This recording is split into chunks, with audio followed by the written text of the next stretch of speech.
दर्शकों नमस्कार, मैं अभिषेक और आप देख रहे हैं राजधानी टाइम्स। जय श्री राम, जय श्री राम, सीताराम। आपको बताएं, इस समय सबसे बड़ा अगर कोई मुद्दा है तो वो राम मंदिर का मुद्दा है। जी हाँ, हो भी क्यों ना, क्योंकि 22 जनवरी को विशाल राम मंदिर में प्राण प्रतिष्ठा होना है। लेकिन विशाल राम मंदिर में ये जो प्राण प्रतिष्ठा होना है, ये विवादों से घिरा हुआ है। हमारी सबकी आस्था है, हिंदू धर्म से जुड़े हुए हर व्यक्ति, हर सनातनी की आस्था का विषय है। लेकिन अब आपको बताएं कि आखिर राम मंदिर जो विवाद है, जो प्राण प्रतिष्ठा को लेकर विवाद चल रहा है, वो क्यों है, क्या है विवाद। शंकराचार्य जो हैं चार मठों के, उनका विरोध क्यों है, और ये विरोध लोगों को लग रहा है, जनता को लग रहा है, मोदी समर्थकों को, भारतीय जनता पार्टी के समर्थकों को लग रहा है कि शंकराचार्य मोदी विरोधी हैं।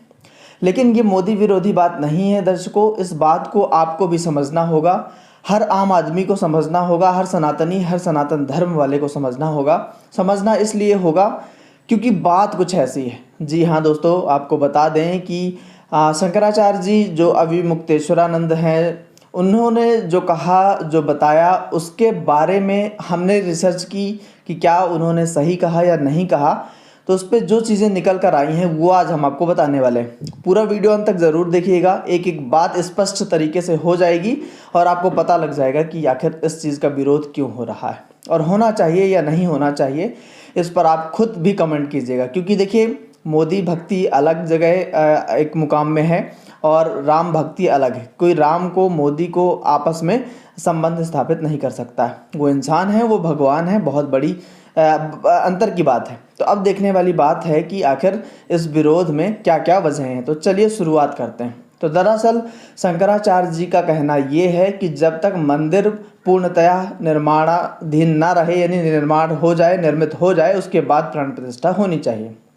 इस पर एक भी पंडित ने, एक भी जो पुराणों को जानने वाले हैं, उन्होंने ये नहीं कहा है कि उन्होंने ये गलत बात कही है। भले ही मोदी का समर्थन कर रहे हों, लेकिन वो इस बात को मानते हैं कि जब तक मंदिर पूर्णतः तरीके से तैयार नहीं हो जाता है, उसमें प्राण प्रतिष्ठा नहीं होती। अब आपने सुन लिया, ये चीज़ें बहुत आसान से शब्दों में उन्होंने कह दिया, लेकिन आपको शायद समझ में नहीं आई होगी कि उन्होंने ऐसा कहा क्यों। तो उन्होंने इसको विस्तृत तरीके से जब समझाया और कहा कि मंदिर जो होता है वो शरीर होता है, और जो प्रतिष्ठा होती है ईश्वर की प्रतिमा की, वो प्राण डाले जाते हैं। मतलब जो प्रतिष्ठा करना है हमको राम की मूर्ति की, वो प्राण है और मंदिर उस प्राण का शरीर है। तो शरीर के अंदर जब हम प्राण यानी आत्मा डाल रहे होते हैं, तो उस मंदिर को पूर्णतः जब बन जाए तब उसमें प्राण डालने चाहिए। ऐसा नियम है शास्त्रों का। और आप सोच रहे होंगे कि भाई ऐसा कौन सा नियम हो गया, क्योंकि जब इंसान पैदा होता है तो वो प्राण सबसे पहले, जब बच्चा पेट में रहता है तो सबसे पहले उसमें प्राण आते हैं, उसके बाद शरीर डेवलप होता है। तो यहाँ तो हम उल्टा कह रहे हैं, या शंकराचार्य जी उल्टा कह रहे हैं, आपको लग रहा होगा। लेकिन आपको ये समझना होगा कि वो बच्चा जो होता है वो इंसान होता है जिसको भगवान बनाते हैं, और हम भगवान को बनाने वाले नहीं हैं। भगवान जिसको बनाते हैं वो कैसे जन्मता है और वो कैसे प्राण उस पे जाते हैं, ये कोई बहस का मुद्दा बिल्कुल भी नहीं है। क्योंकि यहाँ बच्चा भगवान बना रहे हैं, भगवान उसके अंदर प्राण डाल रहे हैं। वो कब भी डाल दें, कैसे भी डाल दें, वो एक अलग बात हो जाती है। तो इस बात से कंपेयर करके ये लॉजिक बिल्कुल भी मत दीजिएगा, पहली बात। और दूसरी बात आपको बताएं कि ये जो राम मंदिर का जो मुद्दा है, तो उनका, शंकराचार्य जी का कहना है, साफ साफ कहना है कि जब तक मंदिर नहीं बन जाता है, मतलब शरीर नहीं खड़ा हो जाता है, तब तक प्राण डालना उचित नहीं होगा। और अगर ऐसा किया जाता है, जो कि हो रहा है, 22 जनवरी को होना ही है, मंदिर में प्राण प्रतिष्ठा होनी है। प्राण प्रतिष्ठा अगर होती है तो उसमें भगवान की दैवी शक्ति जो है, उसके बजाय एक राक्षसी शक्ति, या उन्होंने निशलानंद सरस्वती जी ने भी कहा कि डाकनी पिशाचनी, ऐसी ताकतें वहाँ पर उत्पन्न हो जाएंगी। क्यों हो जाएंगी? क्योंकि जब शरीर नहीं खड़ा हुआ है, उसमें प्राण डाले जाएंगे, और प्राण डालने का ये जो प्रक्रिया है, जो पूजा है, विधि विधान है, वो नियम पूर्वक नहीं हो रही। उसके पीछे भी वजह बताएंगे कि क्या नियम पूर्वक नहीं हो रही है। लेकिन अभी आप ये समझिए कि जब तक शरीर आपका खड़ा नहीं हो जाता, जिसमें हमको प्राण डालने। हमको मतलब इंसानी जो लोग हैं, जो धर्मात्मा हैं, जो पंडित पुराणिक हैं, उनको एक प्रक्रिया के तहत, मंत्रोच्चार के तहत, पूजा विधि विधान के तहत उनको प्राण डालना होता है। और जब प्राण डालना होता है तो ये इंसानी शरीर के तुलना के हिसाब से नहीं होता है, इसकी प्रक्रिया अलग है कि जब मंदिर यानी खड़ा हो जाए, यानी शरीर खड़ा हो जाए, उसके बाद प्राण डाले जाते हैं। इस बात को समझ लीजिए, मंदिर है शरीर, और प्राण प्रतिष्ठा यानी मूर्ति की स्थापना वहाँ पे होती है प्राण डालना। तो प्राण जब डाले जाएंगे जब शरीर खड़ा हो जाएगा, ये शंकराचार्य जी का कहना है। और अगर ऐसा नहीं होता है, शरीर मान लीजिए नहीं खड़ा है, शरीर आधा अधूरा है, उसमें प्राण डालने की कोशिश की जाएगी तो वहाँ पे दैवी शक्ति के बजाय कोई राक्षसी शक्ति उत्पन्न हो जाएगी। इसमें कोई दो राय की बात नहीं है।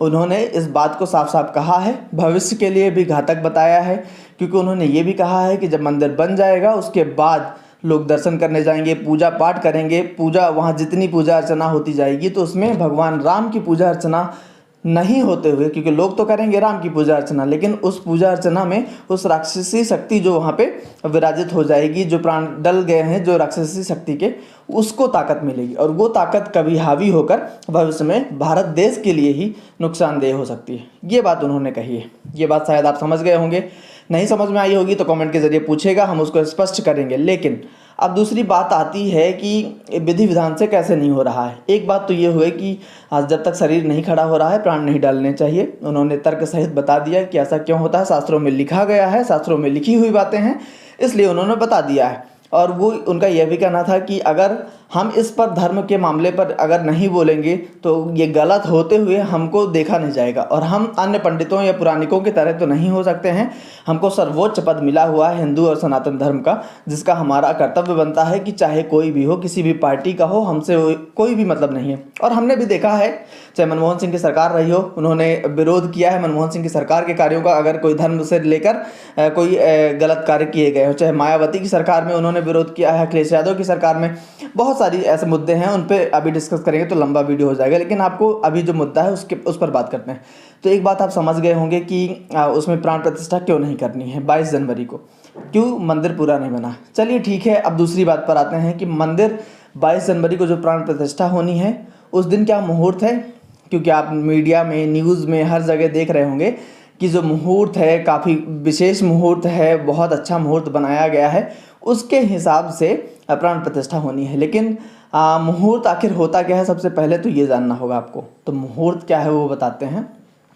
2 घड़ी आपने सुना होगा, 1 घड़ी 2 घड़ी, तो जब 2 घड़ी तक एक ही नक्षत्र रहता है तो वो मुहूर्त कहला जाता है। मतलब किसी चीज़ का एक ही नक्षत्र 2 घड़ी रहे तो वो मुहूर्त कहला जाता है। अब आप सोच रहे होंगे कि आखिर ये 2 घड़ी क्या है, तो आपको बताएं 1 घड़ी 24 मिनट की कहलाती है शास्त्रों के अनुसार। तो 48 मिनट तक जब तक कोई मुहूर्त नक्षत्र एक साथ नहीं रहे तब तक वो मुहूर्त में तब्दील नहीं होता है। मतलब मुहूर्त अगर बनना है, अच्छा मुहूर्त बनना है तो 48 मिनट तक एक ही मुहूर्त, एक ही नक्षत्र रहना चाहिए, तभी वो मुहूर्त में परिवर्तित होता है। लेकिन 22 जनवरी को ऐसा कोई भी समय नहीं है जब 48 मिनट तक कोई भी नक्षत्र रह रहा हो। मतलब आप समझ सकते हैं कि उस दिन एक जबरन तरीके से ये मुहूर्त बनाया गया है। और उसमें साफ साफ आपने देखा होगा, चिल्ला चोट करके चैनलों में, मीडिया में ये दिखाया जाता है कि 84 सेकंड का मुहूर्त, 32 सेकंड का मुहूर्त, 40 सेकंड का मुहूर्त, जिसको जैसा लगा उन्होंने अपना बता दिया। लेकिन उस दिन असल में अगर देखा जाए, आप इतने सारे भारत देश में पंचांग चलते हैं, उठा के देख लीजिए, प्राण प्रतिष्ठा के लिए कोई मुहूर्त अगर 22 जनवरी को आप मिले तो आप भी बताइएगा। और मुहूर्त देखिए, जब आपको घर में कोई प्रतिस्थापना करवानी होती है तो उसमें 1-2 मिनट का भी नक्षत्र मिल जाएगा तो हो सकता है आप प्राण प्रतिष्ठा करवा लें। लेकिन उतने बड़े स्थान में जिसकी इतनी बड़ी पूजा विधि होगी, ये सारी चीज़ें होंगी, क्या कुछ सेकंड में प्रतिस्थापना हो पाएगी? नहीं हो पाएगी, बिल्कुल नहीं हो पाएगी। तो दूसरी वजह यह भी है। अब आपको बता दें कि इस सारे विवाद के पीछे एक धड़ा ये हो गया है कि शंकराचार्य मोदी विरोधी हैं। बिल्कुल भी नहीं है, बिल्कुल भी नहीं है। आपको लग रहा होगा कि विरोधी हैं, लेकिन उन्होंने हमेशा से हिंदुओं का समर्थन किया है, हिंदुओं के लिए काम करते रहे हैं, सनातन धर्म को आगे बढ़ाने के लिए काम करते रहे हैं। उन्होंने साफ तौर पर ये चीज़ें एक्सेप्ट की हैं कि हम हमेशा से हिंदुओं के लिए काम करते रहे हैं और हिंदुओं के लिए काम करेंगे। सनातन धर्म का हमें अगर सर्वोच्च पद प्राप्त है तो हम उसके लिए लड़ेंगे। जहाँ भी गलत हमको धर्म को लेकर और अपने ईश्वर इष्ट को लेकर अगर कुछ गलत होता दिखाई देगा वहाँ पर हम बोलेंगे, क्योंकि सामान्य पब्लिक या आम जनता की तरह अगर हम भी हो जाएंगे और हम भी उसी भक्ति मोदी भक्ति जैसी चीज़ों में लीन हो जाएंगे तो अंतर बिल्कुल भी नहीं रह जाएगा। फिर देश में ह्रास होना शुरू हो जाएगा, जो चीज़ें चल रही हैं वो बंद हो जाएंगी, मतलब अच्छी चीज़ें होना बंद हो जाएंगी। तो ऐसे में आपको बता दें कि सबसे बड़ी बात ये है कि अगर शंकराचार्य जी ने ये चेताया भी है कि अगर मान लीजिए खुदा न खास्ता ऐसी ताकतें वहाँ पर विकसित हो जाती हैं, बड़ी हो जाती हैं, ताकत जो नेगेटिव एनर्जी है, नकारात्मक ऊर्जा है, राक्षसी शक्ति है, अगर वहाँ पर पनप जाती है तो देश का आखिर क्या होगा। बहरहाल ये आपके ऊपर भी निर्भर करता है, आप इस बात को मानते हैं या नहीं मानते हैं। अगर मानते हैं तो कमेंट के ज़रिए बताइएगा, अपना आप व्यक्तिगत जो आपका मत है वो भी कमेंट के ज़रिए बताइएगा कि आपको क्या लगता है। क्योंकि देखिए नियम पूर्वक जहाँ चीज़ें नहीं हो रही हैं वहाँ पे आपको विरोध करना चाहिए। आप किसी भी पार्टी के सपोर्टर हो, सपोर्टर रहिए, कोई दो राय की बात नहीं है, आपका हक है, आपका अधिकार है, आप सपोर्ट करें। लेकिन जहाँ धर्म और रीति रिवाज, परंपरा और संस्कृति की बात आती है वहाँ पर आपको अपने ऐसे गुरुओं का समर्थन ज़रूर करना चाहिए, उसके बारे में सोचना चाहिए। अगर वो गलत हैं तो आप कहिए, लेकिन जहाँ धर्म की बात है निश्चित तौर पर वो हमसे ज़्यादा जानते होंगे, एक आम आदमी की तुलना में उनको ये तो पता ही होगा। अरे वो आप खुद ही जानते हैं कि वो कितने विद्वान होते हैं, तब जाके उस पदवी तक पहुँच पाते हैं। सिर्फ संस्कृति, ईश्वर और धर्म को लेकर ही नहीं बल्कि अन्य कई चीज़ों को लेकर उनके पास बहुत सारा ज्ञान होता है, तब जाके शंकराचार्य बनते हैं। बहरहाल वीडियो अच्छा लगा हो तो लाइक कीजिएगा, कमेंट कीजिएगा, चैनल को सब्सक्राइब नहीं किया तो कर लीजिए, क्योंकि लेटेस्ट अपडेट आपको यहीं पर मिलता रहेगा। धन्यवाद।